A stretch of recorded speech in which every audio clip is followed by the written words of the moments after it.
Good afternoon, everyone, and welcome to this, our webinar all about the very recently published Tapping the Potential report from the Richmond Group of Charities. My name is Richard Taunt. I'm Charlotte Oust. I'm David Buck. And before you're thinking, is this a cookery show or is Michael joining us from the Starship Enterprise? No, you're joining us in Kaleidoscope HQ. Kaleidoscope is a social enterprise set up to bring people together to improve health and care. And it's a great honour for us to be involved in this. I think we're calling this the virtual launch. Absolutely. Well, and it's my very first webinar. So I'm a webinar virgin. Perfect. Dave, have you done this before? I have, but not very well. Okay, so this will be better. We are setting expectations high. Can people see Michael as well? And people can see Michael. Have you introduced him? I will introduce Michael in 1 second. Yes, all is fine. Michael, thank you so much for joining us. With us from Yeovil. Thank you, Michael. Thanks very much. It's a real pleasure to be here. This is my first webinar as well, so I'll try not to muck it up. But I'm head of primary care at Somerset Clinical Commissioning Group. I'm a member of the strategy team that's working on a new health and care strategy for Somerset. And I've been involved in new models of care, social prescribing, working with the voluntary sector for the last 3 or 4 years.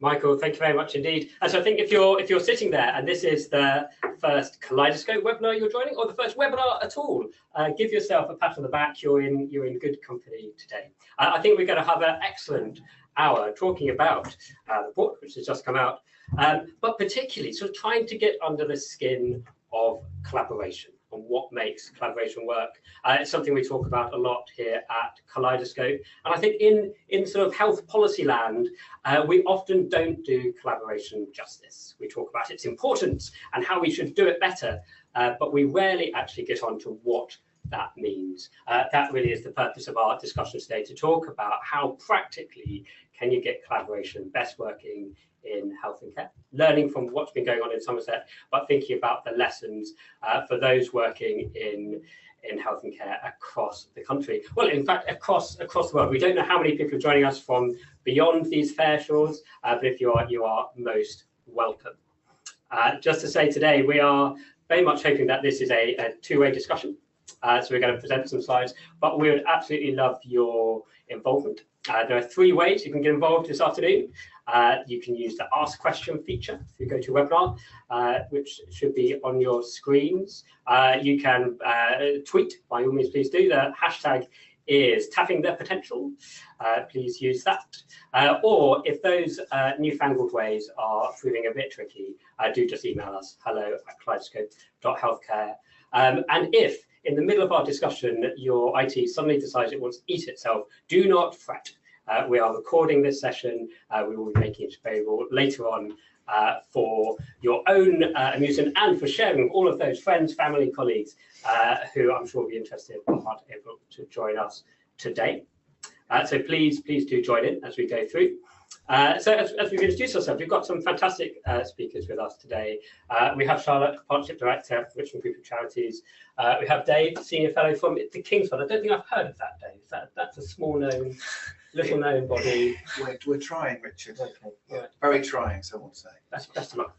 Dave, thank you so much for joining. And Michael in Yeovil, putting our sartorial sense to shame here. Yes, indeed. The next webinar, we will try and improve our attire in the Kaleidoscope studios. So fantastic range of speakers, but again, please do send in comment questions as we go through. And I think, Charlotte, you're going to kick us off. Yes, indeed. So you are totally welcome. If you don't know who the Richmond Group of Charities is, if you should give us the next slide, please, that would be very helpful. Because why would you? But what I'm assuming is that you've heard of all, or at least very much most of those members of the Richmond Group, 14 fairly large national health and care charities, and we're all working supporting people living with long-term conditions. They amount to around 15 million people in England only. We believe that health and care has to change pretty fundamentally in order to support those people better. And by no means the only way it has to change, but one of the ways it has to change, we think, is that it needs to work much better with people with their communities and with their charities. And we are obviously some of those charities working with and for people living with long-term conditions. We believe we have a lot of good evidence that the stuff we do works for people, delivers good outcomes, delivers good experiences. And we are a bit upset that we can't land those ways of working much more in the mainstream of health and care. So how come that despite we feel we have very good evidence, it still feels quite marginal in health and care, that charities are involved and are contributing their ways of working and what they have to bring to the table? So we asked that question of a think tank and charity consultancy called NPC, and they unpacked that question for us and confirmed that we have good evidence indeed, but they also concluded, and that's why we then moved on to working in practice, is that this is not really an evidence challenge, it's a collaboration challenge. It's not that people don't know we do good stuff. It's that it's hard on both sides, on the charity sector side and the statutory sector side, to work better together. And we thought really, rather than writing yet more clever reports about this, we should try to do this in practice, she says, and now they've written another clever report about it. But at least we've done something in practice. And what we did was, we call it a collaboration of collaboration. So if you look at this slide, you can see the people we're trying to collaborate with and through in Somerset. So we've got the statutory partners who came together through the STP, so that's one of the collaborations. That's the council through public health and social care, and very much the leadership of the council leader and all the NHS bodies, including commissioners and providers. We've had some professional support from the Academic Health Science Network and from Public Health England. And then there is another collaboration in Somerset, because in Somerset there's 2,800 community groups. And one of the things that we think has been a real success factor in this work, and one of the reasons we went to Somerset in the first place, is that Somerset was wise enough to invest in an infrastructure body for those community groups, and that's the BCSE Forum in Somerset. And then us, who are collaborating nationally and now also locally in Somerset. So it's quite a complicated collaboration to pull off. So why Somerset? We didn't really know this when we decided it, but what turned out quite quickly when we started unpacking the data is that what's quite interesting about Somerset is that it displays those sort of trends that will happen across the whole of England in the coming decades, but it's already showing them. So the proportion of people over 65 will hit 50% much earlier than in the rest of the UK. People with living long-term conditions are a very high proportion in Somerset. And then obviously, consequently, massive pressures on the system, funding gaps, and big problems across the whole health and care system, and quite eye-watering gaps in the money coming up, as you can see on this slide. But I think actually more importantly why Somerset is that we found a set of really enlightened leaders there. So one of the first conversations I had with Matthew Dolman, who was then the SRO of the STP, the very first thing he said was, you need to talk to the leader of the BCSE Forum if you want a tool to work with us. And I thought that is a really good indication that there were some relationships there that we could build on. So what did we do? And there's obviously loads more in the report, and I can't really go into all that detail, but I think a really important thing to take away from today is we've invested in some people, because collaboration is a job. It doesn't happen by magic. So we've invested in a local program manager and in a national program manager, and they're both very part-time. And in the report, we actually add up how much this costs us, and it isn't hugely expensive to work in this way, but we totally understand that the local BCS, for example, can't just create that kind of capacity out of nowhere. So we felt we've got relatively broad shoulders. Why don't we make that contribution? We then defined a goal for this collaboration, and it was, as you can see, a very broad goal. So we didn't go in saying what we are going to do is we're going to create an out-of-hospital service led by the BRC, and this is how it's going to work, and you need to really buy this service. We went in not talking about a particular provider or a particular product. We went in with a very broadly defined goal. So I think one of the reasons this has worked as well as it has is that we were very robust and data driven. So both the national and the local program managers really interrogated the data sets. We had massive help from AHSN on this. And we really focused on what the system calls pressures and what people would call unmet needs, and started from there. But what we didn't do, despite trying to be robust, is we didn't focus on governance. So we didn't start with who owns this, who will invest in it, who will this report into, what we're going to call this thing. So we really started focusing on the people living in Somerset and their needs and how they interface with statutory sector services right now. And what emerged quite quickly then was a focus around primary care. So we had endless conversations, and Amy, I think, at one point listed them all. And it is really very impressive how many hours she spent in one-to-one conversations with partners right across the system and spectrum. But conversations kept coming back to problems of primary care. And again, Somerset is not the only place where these problems occur, but maybe it is ahead of the curve in a kind of canary in the coal mining way, that there's a shortage of GPs, people find it very hard to get access. At the same time, people wash up in GP surgeries with needs that aren't necessarily medical. Now, the NHS calls the solution to this, or one of the solutions to this, social prescribing. It's not terminology we would have chosen, but one of the things we've learned through this collaboration is you mustn't be too proud about terminology. It's best to say, I think we know what we're talking about, and this is a good enough term. I think good enough is a red thread that runs through some of our work.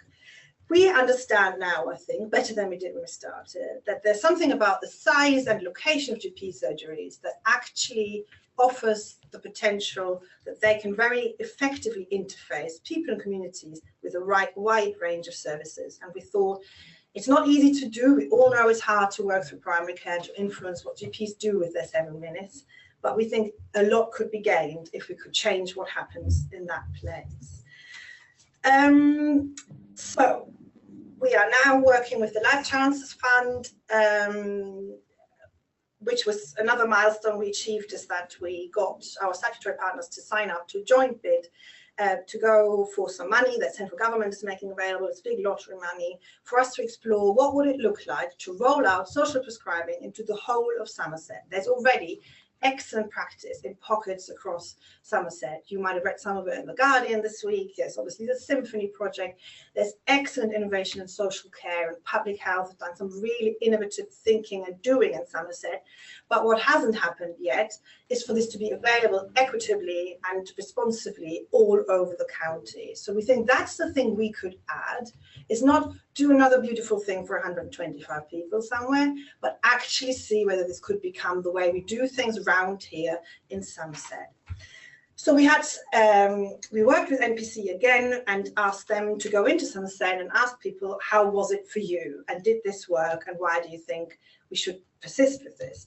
And we had some really heartening feedback from people, and there's some of this feedback on this slide. People clearly feel, I think, that we've made a useful contribution, and I think we don't want to overclaim this. We have made a contribution. This is not all our baby. I think one of the things I'm proud of is that it really feels like we've got quite distributed leadership in this now. We've got local third sector leadership, we've got leadership from council leaders, we've got NHS leadership, we've got a program manager now from the CCG working with our program manager, scoping this out further. But also, clearly, some of the feedback is that there are challenges. And the challenges, could maybe be summarized in 3 broad headings. There is, if all of this is about relationships, and clearly one of the things we've brought through the commitment of funding a program manager is an ability to build relationships and to bridge between dispersed players across the system and dispersed conversations going on. If the name of the game is relationships, it is a massive challenge that people change every 5 minutes, particularly in the statutory system. So the constant churn of fairly senior people in the system is a massive challenge for work like this. Another real important challenge, I think, in this work is we're evaluating this through NPC at a stage at which we haven't actually got anywhere near people living with long-term conditions. So we haven't seen the change on the ground yet. So whether this was all worth all this brouhaha we're now creating, really the proof is in the pudding. And I think it's important to remind ourselves that we are not evaluating yet whether social prescribing works and whether it makes people happier and healthier and whether maybe it changes the way statutory services are being used. We're evaluating here how we got to the place that we agreed that this was the thing we wanted to do, and we wanted this to be locally owned but aided by a coalition of national charities. And the third really important challenge is the money one. So we have very consciously parked questions of governance early on in the process. I think we would have got absolutely nowhere if our first conversation with the CCG or the local authority was, can you find some money for us? I think it was the right way around to say, what could we actually do that would make things better? But now, obviously, the question needs to be asked is who's going to pay for this? And as you all know, money isn't exactly sloshing around local systems now. So I think that the overall feedback is that it's early days. Now, I don't know whether your brain works in the way that it needs to in order to understand this last slide of mine. Mine doesn't really, but a lot of people like a graphic flowchart. So what this tries to explain, and there's loads more information in the report, is that we are sort of 2/3 through the way of actually getting to impact. So we are at the point where we're saying we're collaboratively developing a demonstrator project, but that the questions we asked in this evaluation and the questions that we might want to discuss this afternoon are, how do we get there? What needs to happen? What are the building blocks of getting to this shared commitment? How do you build trust? How do you share information? How do you build those relationships? And our hope very much is that not only are we going to deliver really impactful project and intervention in the end, but that we've also changed the culture of a place together, and that we've built some assets that we can then build on for further, much easier collaboration around other issues that will no doubt wash up. So we are not evaluating here today and discussing here today the pros and cons of social prescribing. We are trying to understand better, how do you get to a place where the VCS and the statutory sector are in a strategic conversation about how they can maximize each other's assets. I think that's enough from me for now. Charlotte, thank you very much indeed. And yes, I hadn't realised this is Irony Corner. This is a project not about producing a report, discussing the report. Indeed. The report always has a place, but not always the place that we give it. Charlotte, thank you very much indeed. Excellent. Just a reminder about how you can join the discussion. 3 ways to do that. Use that Ask Question feature to pop in your comments. Use the Twitter hashtag tapping the potential, or just email us via hello@kaleidoscope.healthcare. I really welcome sort of comments, questions, but particularly if you've got reflections about what particularly resonates from what Charlotte's been talking about, how it relates to your area. And we'll come on to your questions and comments shortly. So we're now going to pass over to Michael. We're going to do the London to Yeovil switch. And Michael, thank you so much for joining us. So I think, Michael, you're going to give us a bit of a reflection about how the whole experience has felt from the Somerset end. Thank you very much. And yeah, I think there was so much in what Charlotte said that was of real value and wisdom in teasing out some of those successes, but also some of the real challenges that we have faced, and of course we want to be entirely open about those, because we want not just to learn and reflect as a system ourselves, but also to help everyone else around the country to learn from our experience, which has been, I have to say, for me personally, having been involved in it, absolutely fantastic, really refreshing. I would go so far as to say thrilling, actually, when it really opens up the potential and the perspective. I think as someone working in the NHS, it's very easy to have quite a narrow focus on one's own area of business, and you have a set of relationships and contracts and statistics and requirements and regulations and acronyms and so on. To be able to get beyond that and really look across to a much broader horizon with people that really care about delivering better value for the people of Somerset has been, just a really great experience for us. So we've really enjoyed working with the Richmond group.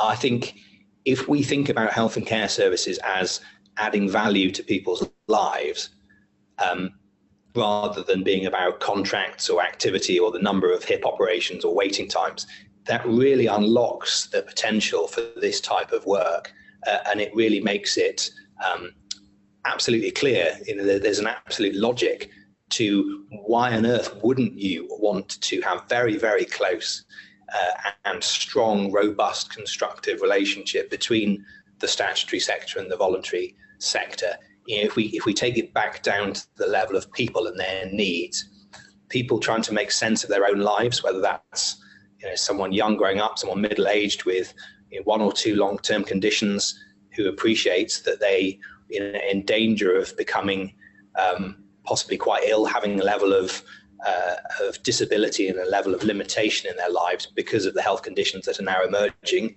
or older people that want to stay well and contribute to community life. Whatever that person that we're thinking about, you can see that there's a real role for making sure that they're tapped into community resources. I'm sure that everyone watching this webinar will be very familiar with the research about isolation, loneliness, the absolute strong evidence now about the need for social networks and for people to feel plugged into life. And that's so important for the NHS. I think so much of the problems that we pick up and the things that can lead to surgical activity or prescription or GP consultation time start really way back in people's own struggles to make sense of their lives and to try and find meaning and purpose and to find things that can help them to do that. So we gave a really warm welcome to the Richmond group because I think we had an instinctive sense of the value. We've had quite a theme for a number of years here in Somerset about health and well-being, trying to take a person-centred approach. We've had good relationships with the voluntary sector, and the VCSE forum in particular has been helpful in helping us to connect with such a wide range of charities. And I'll come back to that sort of issue of number and scale a little bit later on. But we felt that this was just going to be a really good relationship, something that we certainly wanted to embrace. So our senior leaders were absolutely open to that. Charlotte mentioned the issue of turnover of senior leadership. I think one of the things that's been valuable that this collaboration has done is it has actually built relationships at all levels in the system. And we do need those senior level relationships. And again, I'll say something about that in a minute, but we also need to build capacity and understanding at all levels in the system between people working in the voluntary sector and those community organisations and people in the statutory services. I think Charlotte's kind of intimated a couple of other things. We've got some other advantages. We've got some coterminosity, for example, between the clinical commissioning group and the county council as the two main commissioners, which is really helpful. Also, one single STP covering Somerset. So we're slightly unusual in having that level of coterminosity, and I think that's helpful in allowing a reasonably straightforward set of relationships to go and build on. I guess for me, one of the big things that the Richmond group has brought is an ability to kind of, not package, that's the wrong word, but to present the work of the voluntary sector in the kind of language and terminology and strategic context that senior leaders and decision makers in the health and care system can understand. And I think that's always a big challenge for voluntary sector and community organisations. That's one of the reasons why we have the VCSE forum, to try and facilitate that relationship. But it's quite difficult if you're running a small voluntary group or a charity and you've got a good idea, you can see a real opportunity to deliver some public value. What you really want is you just want to go and talk to someone and get an agreement, and there may be some resources involved, there may not be, it may be a question of coordination or cooperation. But it can be very frustrating to kind of be rebuffed because we're at the wrong point in the commissioning cycle, or because we're not at that stage in the planning process for an STP, or we're doing a review of something already and it needs to fit in.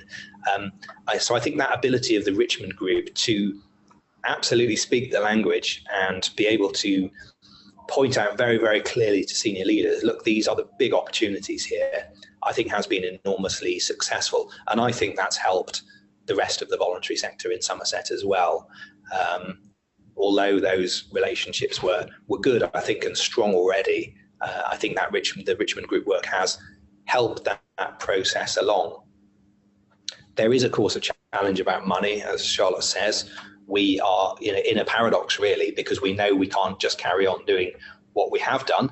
We need to do something completely different, and we really need to go back to the needs of the population, back to the needs of the people, and think, my goodness, is what we're spending our 750, 800 million pounds a year on, is that really exactly the best things that are going to deliver value, add value to these people's lives? Do we need to do something different? But of course, we do have to deliver. We have a set of targets. We've got a population with healthcare needs. We have to meet that. So it's really difficult to find that financial and conceptual and planning headspace to be able to do something quite different. I think we will do that. I'm confident that we will. It's going to take a lot of leadership and a lot of hard work, but I do think that we're well on the way there. And so much of that is about building relationships and helping people across the system to really understand each other's perspectives and to think about what public value really means for the people of Somerset.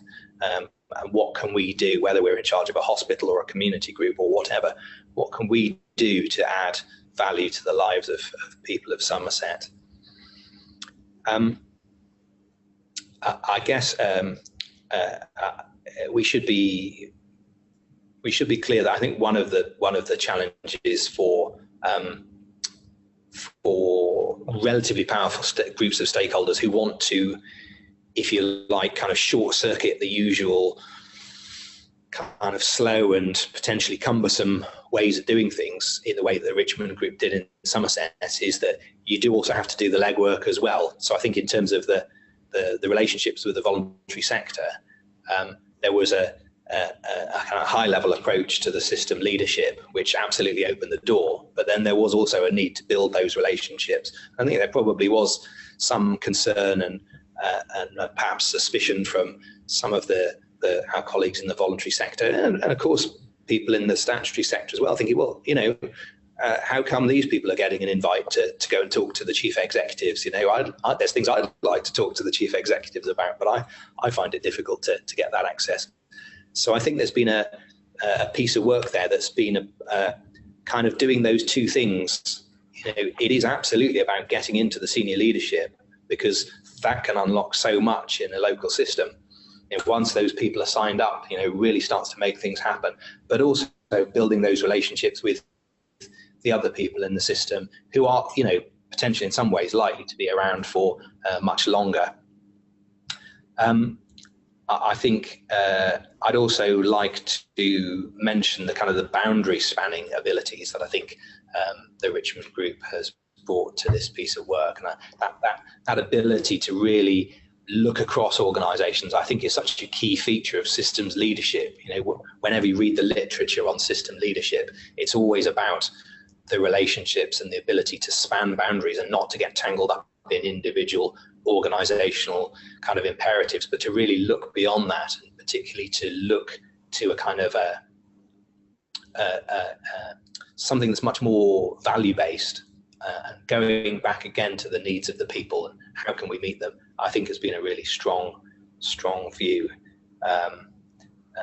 So I suppose those are my sort of overall reflections of the work. There's a lot more that I can say, but that's I suppose a summary really of some of the things that I've been thinking about and that I've observed, over the last few months as I've been working with the Richmond group, and prior to that, trying to establish better, more collaborative relationships, and trying to really blur that boundary between what a statutory service is and what's the role of the state. And I think there's a really exciting space in between, those two separate things, where there's just so much potential for collaboration, building on the innovation and the kind of creativity and the courage of the voluntary sector. I think it's just amazing to me when I look at some of our particularly our smaller voluntary sector organisations that have such a minute budget compared with the resources that we command in the NHS, and yet they deliver so much value. They add so much value to people's lives. It really is quite humbling to see sometimes. Great. Michael, thank you so much. Really articulate. overview. I don't know if you've got comments for the dust jacket of the report, but I certainly heard they're absolutely fantastic, thrilling. It makes it sound like a novel. And it's great to hear there's been such reception for the work. Michael, thank you. Again, please do keep comments, questions, reflections coming. We'll come to those in a second. But not before. Really pleased that Dave, you're joining us today from the King's Fund. Your take on implications of the report for wider learning.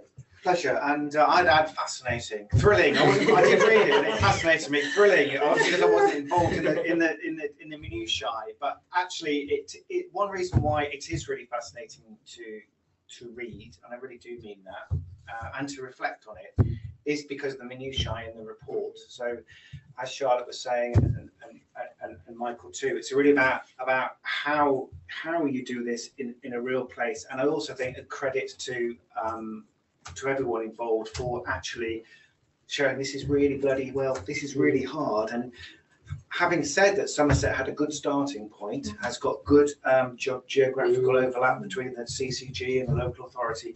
It still is a story of how hard this can be, and that's as important to me as some of the successes and how far you've got. And I think that will be of much use to many people in the voluntary sector, and this relation with the voluntary sector and beyond, and actually between different bits of the voluntary sector, between different bits of the statutory sector too. So I think some of the really great stuff in it is that level of detail. The level of detail locally, anywhere else, will be different, but learning that how hard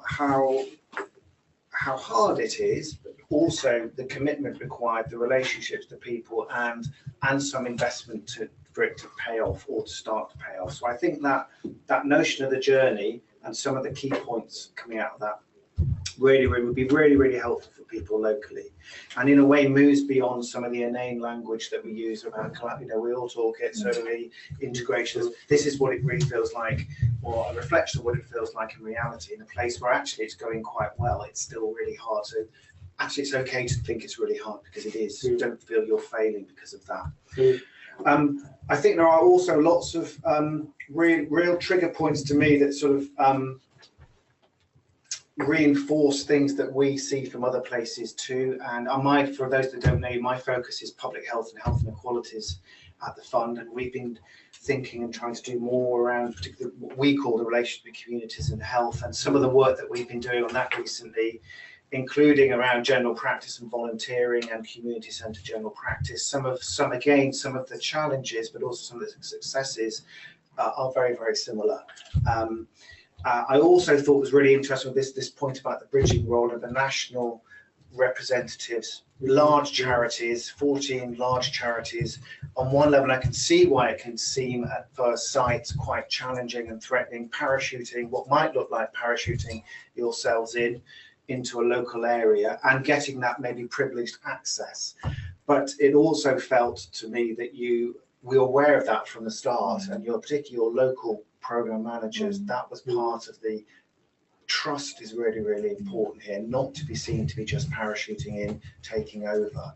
But we do know there is, and this came up in the report too, the sense of the competition amongst the voluntary sector too. So there's all sorts of trade-offs. So it's not just about the relationship between the voluntary and the statutory sector, but also within the voluntary sector. And I thought what seemed to come out of the report for me was how mature that had been difficult, but generally how mature that had been. And then we know from a piece of work that we've just put on our website, so this is not advertising our website. It's the URL, just to say. URL. But again, the reflections from the commissioner side saying actually it's really hard for people like Michael, I'm sure, and other commissioners, be they in the NHS or in local authorities, to actually sometimes get a bit, well, what is that? We know it's really important, we know it's really critical, and its strength is its diversity and its small scale and its ultra localness. And but actually that's also really hard for us to how does that fit into the way, as Michael's saying, we have to deliver things, we have to do things, we have our accountability, our assurance. So the role of organisation, which I think raises a question for what happens next, the role of organisations, perhaps large organisations, large charities, is to take on some of that risk. And also obviously the group that you already have there, obviously that's really critical too, so that exists in Somerset. But that bridging role and being trusted, not seen to be taking over, but to actually speak the language, have the terminology, have the relationships, and be the conduit through which what we all want to happen happens. Maybe that's something that to reflect on more broadly. The other thing, there's lots of course we could say. I'm sure we'll get some different points in the question and answer session. But I also thought it was really interesting about integrated care systems, which is now obviously new. We're not using accountable anymore. And some reflections that came out again in relation to this when I was reading it, and in relation to the work that we've done on commissioners, is who are the people that you need to speak to in emerging systems. And it may not be true in Somerset, but as some areas move to integrated care systems, it then becomes who you're speaking to. Not only is there churn in terms of individuals, but subtly, is it that you talk to an integrated care partners on the provider side? Is that the relationship that really matters? Because the strategic commissioning relationship through the CCG is with them, and then the relationship is more with that group of people, and it will be different across different parts of the country. But I think it's just a signal that actually who the key players are is going to be is obviously different around the country, and is changing as well. And that again is where I think the Richmond Group's national perspective is probably very helpful locally, particularly for the local BCS, to maybe be able to bring some of that. Well, actually, we can see things on the horizon. Prepare yourselves, and also, to be honest, also for the statutory sector too, we can see this time. So that almost sort of foresight, looking ahead. We can't predict the future, but it's going in these sort of travels, might be helpful for the long-term strategic thing. And then I thought it's finally the final point. I think it's really interesting that the focus has been on primary care and the link there with voluntary and community sector, and that seems to be obviously really important more generally, and it is hard. And again, the relationship is a piece of our work. Recent piece on volunteering and general practice. Other think tanks are available. Other think tanks are available too. But I thought there were some really common themes there too. And again, it takes time, it takes effort, it takes resilience. And I must say, actually, given all this churn, actually the local voluntary community sector are probably the glue in the system. More stable, although probably it doesn't feel like that in their shoes. No. But in a way, actually, how can we use them? Because they have the organisation. If anyone's got the memory locally, it might actually be them at the end of the day. So think more of the local voluntary sector as part of your memory bank and your history, as well as providers of services and support to the community. So I'll stop there. That's enough. Dave, thank you very much. Range of really interesting insights. Thank you very much indeed. Let me just remind people just how you can join our discussion. I've got about 25 minutes for that. Use that Ask Questions feature. Use the Twitter hashtag Tapping the Potential, or email us via hello@kaleidoscope.healthcare. And thank you for questions already coming through. While you're feverishly typing in your questions for our fantastic panel, if I might steal Chair's prerogative, Charlotte, and just say, we've talked a lot about needing to go beyond language and actually do something, and not just saying relationships matter, but actually do it. What is the most succinct way you use to describe what actually happened? If you reduced it down to nuts and bolts of what people from the Richmond Group were doing day on day, what actually was going on? I think both our national and our local program manager brought people into conversation. So the first point, so we're not talking about some huge team parachuted. No. So they were both very part-time as well. So they brought people into conversation who normally have disparate conversations. Yeah. And they didn't, and I think that's kind of different sometimes of how the system approaches this, invite people all to a massive workshop. So like claiming the space, saying you all need to come to me, I'm time poor, you are supposedly time rich, you spend an evening on an ill-defined subject talking to me about my priority. So no wonder these sort of come and talk to us about collaboration events don't really work. So there were endless one-to-one conversations. So you are time poor, I'm coming to you, I want to hear your agenda. But then all those disparate conversations were brought together. I think that's the first thing. The second thing is, we were then clear that we need to get beyond talking about the value of collaboration and identify an area we will be practically collaborating on. So that's sort of slightly distinct from collaboration, but I think too often we stop at the point where we agree it'd be great to work together. So we then work very hard to quickly identify what is it we're going to try to do together. And then you obviously develop an intervention, and we're now halfway through designing and scoping this and checking feasibility. But obviously the surplus is still being generated. You're still in conversation, you're building trust, you seem to be reliable, you seem to be accountable to each other, you pick up the phone when you say you would. All those things become purposeful and generate surplus value, I think. So that's a really well-made point, David. I thought you said very nicely in terms of the minutiae in the report, that nitty-gritty, such as don't hold events in the evening, go and meet people in their location, build that trust. I imagine Amy, your local programme manager, put on a huge number of road miles. She did, indeed. Let's not measure the carbon footprint, but actually getting out and having those conversations face to face, making a huge impact. Excellent. So thank you for questions coming in. What we're going to do is we're going to take a few questions at a time, just so we can get through as many as we possibly can. Another question particularly about the Somerset experience. So we'll go to you, Michael, and then to Charlotte, and then to Dave. So thank you very much, people sending through questions. Stephen, thank you for asking a question, saying, as we go back to the needs of the population, what needs should we focus on first in this collaborative approach? Where can it add most value? So Michael, to make a note of that one, we'll come to you in 1 second. So that's the first one. And then the second, just in terms of how wide was this collaboration with the local BCSE on the study? So I think we mentioned that 2,800 number. So just giving a bit more detail about, did you talk to 2,800? Did you talk to 2,799?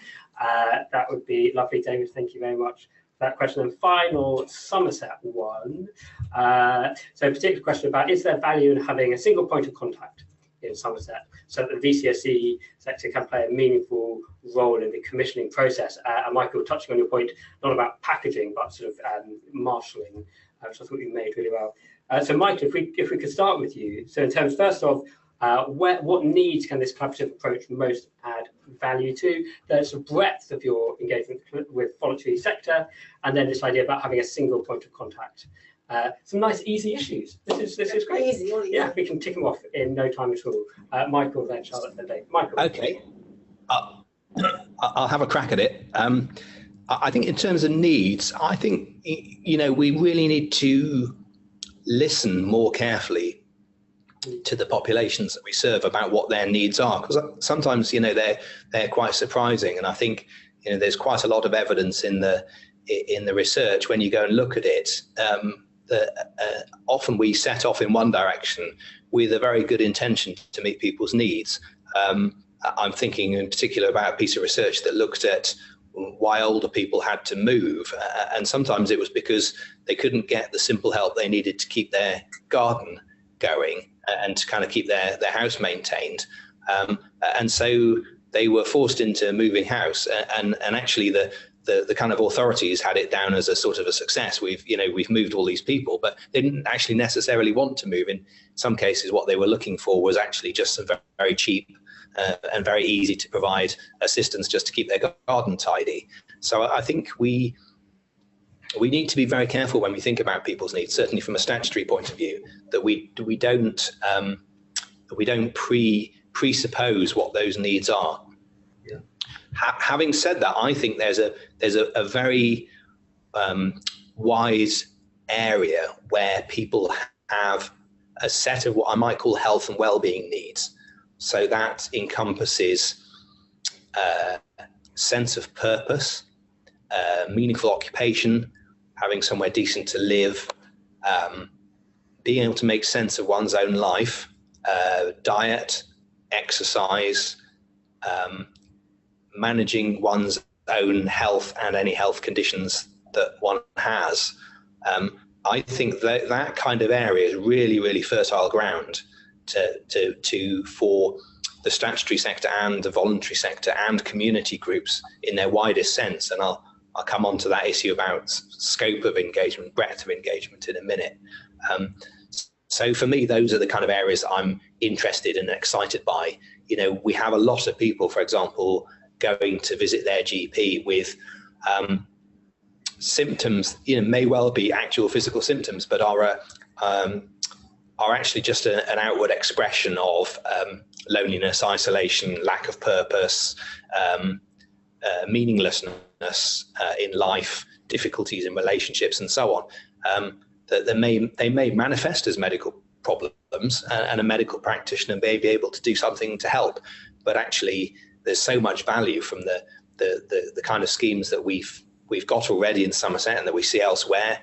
We're by no means unique, but some of that ability to kind of really bridge the gap between community resources and the kind of needs that manifest in the services that are provided by the state.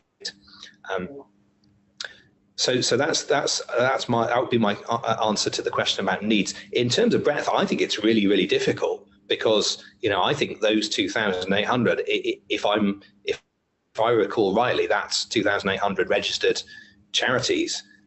We've got an absolute panoply of groups that exist beyond that, and of course many of them don't have a defined health and well-being remit. It's simply a knitting group or a walking group or a football group or whatever it might be, and those add a huge amount of value. And it's important not to mix up value and scale. Some things might be very small scale in terms of numbers of people involved and resource involved, but actually might be having a huge impact on a kind of a value-added impact on people's lives. So bigger isn't necessarily better, either in the statutory sector or the voluntary sector. So I think it's a really, really difficult thing for us to do, to actually engage with our voluntary and community sector as a whole, and we're doing lots of things to try and to do that more effectively, but it's really, really difficult, and I'm sure it's the same anywhere. I think it comes down to relationships and conversations, and there's no substitute for spending time talking to people. And yet more miles on. Michael, last point about the single point of contact. Good idea, bad idea, indifferent? I think I'm not sure if the question's about managing kind of commissioning relationships or managing service provision. I think in terms of commissioning, yeah, absolutely, some coordination of the sector voice is really important, recognizing there's going to be a huge amount of kind of divergence and diversity within that, but an ability to try as far as possible to make sure that voice and that perspective is represented in the commissioning system absolutely is critical. And at a service provision level, yes, I think coordination, if we could get the 14 charities involved in the Richmond group working together really collaboratively locally with all those other voluntary sector organisations as well, and then really well integrated with general practice and community pharmacy and community nursing and all of those other services, I think that would be really valuable. So coordination at a service delivery level, I think, is pretty critical. Michael, lovely, thank you very much. Charlotte, a whole host of issues there. Particularly interesting about how you've got such a panoply, to use Michael's words, of different interests in charities. Not all of them might feel they've got exactly the same agenda. So if you're sort of learning from the Somerset experience on. Yeah, I think a couple of things. We need to stop talking about that number and that richness of provision and culture as a problem. It's an asset. The fact that we've got 2,800 registered charities and endlessly more community activity is a good thing. So, but it's a challenging thing when you think about problems perceived as being very generic in primary care. So pressure in primary care is a very generic problem. And then the solutions are so manifold, come in 2,800 shapes and forms. You can see the need, and again, we're coming back to this idea of a bridging function. So we need to make this very generic for the GP. All the GP has to do is to realize this person will benefit from non-medical support. And I'm vaguely aware that there is a richness of this available. And in a way, that's all the cognitive labor the GP has to do. And then we need to unpack it at a second stage, really individualize, really understand the diversity of need and the diversity of ambitions people have in life and where they live, hyperlocal, as you say, which communities they feel they're a member of. And they're not all local communities. If you have a terminally ill child, you're a member of a community, or you need to be, or if you have a child with a severe allergy or whatever, you know, which peer group do you want support from, and then match people up. So I think it is in a way not surprising we landed on a social prescribing intervention, because again, it grapples with this, how do we better interface question, how do we better interface diversity with some very generic pressures. Excellent, really good point about this is something we should be celebrating, not bemoaning the amount of people have to invite to stuff. So really nicely. But Dave, Michael, thank you. Dave, following on from this discussion and a couple of questions, Christina and Sue, thank you very much indeed for your questions, excellent points. So just asking any reflections on the role of the whole system. We talked quite a lot about the NHS, but where do you see the role of local government, especially social care and all this? Local government a bit more stable than the NHS? Well, I think football managers are more stable than the NHS. I think that one's a debatable one, certainly on funding. If you've got a local government officer in the room, they would have a different view on that. But yes. But in terms of those relationships, local government traditionally sort of closer links perhaps with BCS than NHS. Yeah. Their role in this sort of process. Well, I'm sure Michael can respond on some of this, and Charlotte for the Somerset specific context. But I do think that's the case, that local government has, I guess, more of a, I wouldn't say a track record, but a history in this, given by default its nature and also its accountability to local populations through the ballot box. So I think there's a lot to learn. The LGA are very active in this space, and they've done a lot of work, and there are a lot of sort of case studies around that too. So yes, so in response to the question, yes, local government's really important here. I'm sure that's the case. And in a way, the SDP is one way to do that. We haven't talked about the Health and Wellbeing Board. It'd be quite interesting to see how that brings some of these things together too, not without duplicating the role of the Health and Wellbeing Board in Somerset.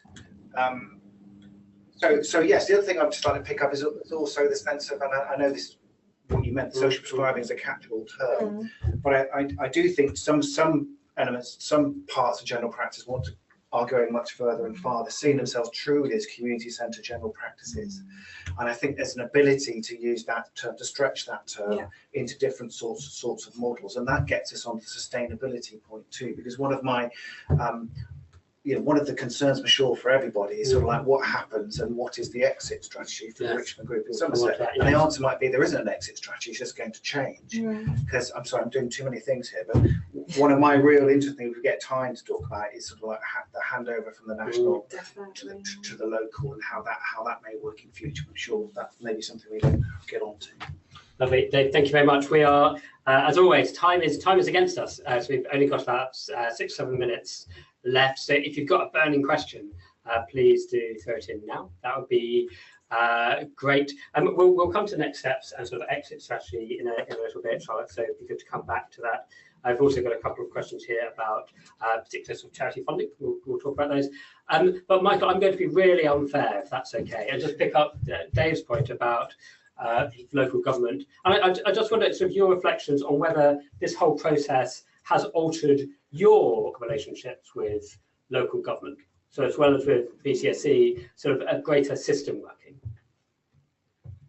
I think it's difficult to disentangle kind of what would have happened anyway, because we've been pursuing a closer relationship with our local authority colleagues for some time now, and I think it's absolutely the right way to go, particularly when it comes to commissioning and thinking about, one place, one budget.